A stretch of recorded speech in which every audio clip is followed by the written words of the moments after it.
The government's latest diktat to cut windfall tax on petrol, diesel and jet fuel is likely to benefit India's biggest conglomerate, Reliance Industries, at two levels. Firstly, RIL is one of the two private players accounting for a major chunk of the country's overall fuel exports. Secondly, the Mukesh Ambani-led company runs India's only export-focused refining unit in Gujarat's Jamnagar. Thus, the decision to remove levies on exports from refineries located in Special Economic Zone will give a leg up to RIL.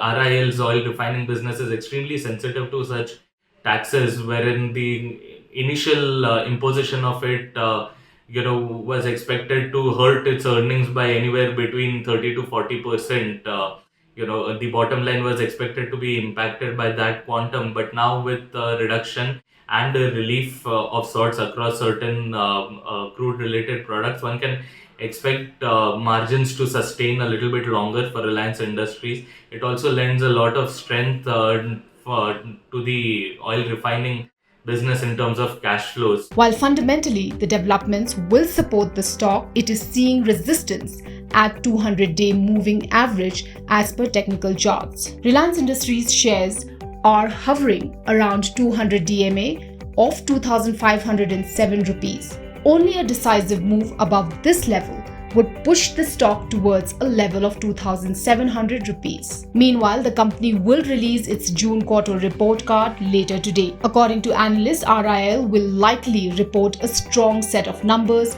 for Q1 FY23, driven by robust oil earnings.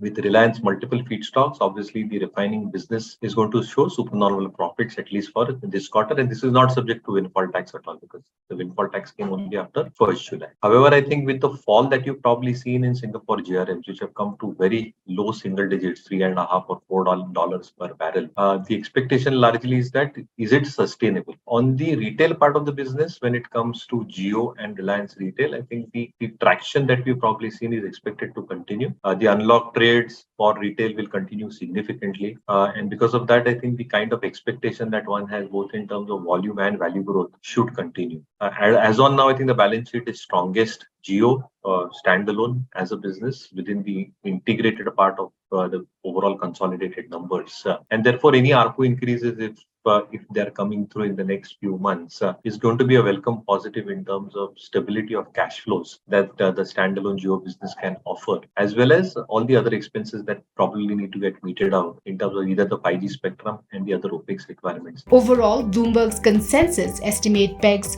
consolidated net profit at 21,615 crore rupees on net sales of 2.25 trillion rupees. EBITDA is seen around 38,500 crore rupees. Meanwhile, Bandhan Bank, Coforge, HDFC AMC and JSW Steel are other major companies due to report their Q1 results today.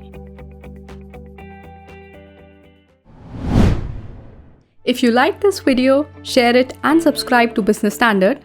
For more news, views and insights, log on to www.business-standard.com. Do also follow us on YouTube, Twitter, Facebook, Instagram, Telegram and LinkedIn.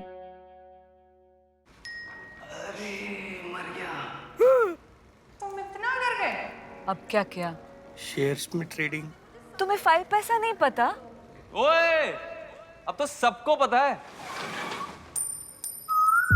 5 पैसा पर मिलते हैं research tools, portfolio analytics और investment ideas भी। Download 5 पैसा now. अब तो सबको पता है, investing made easy and rewarding with 5 paisa. Investments in securities market are subject to market risks. Read all the related documents carefully before investing.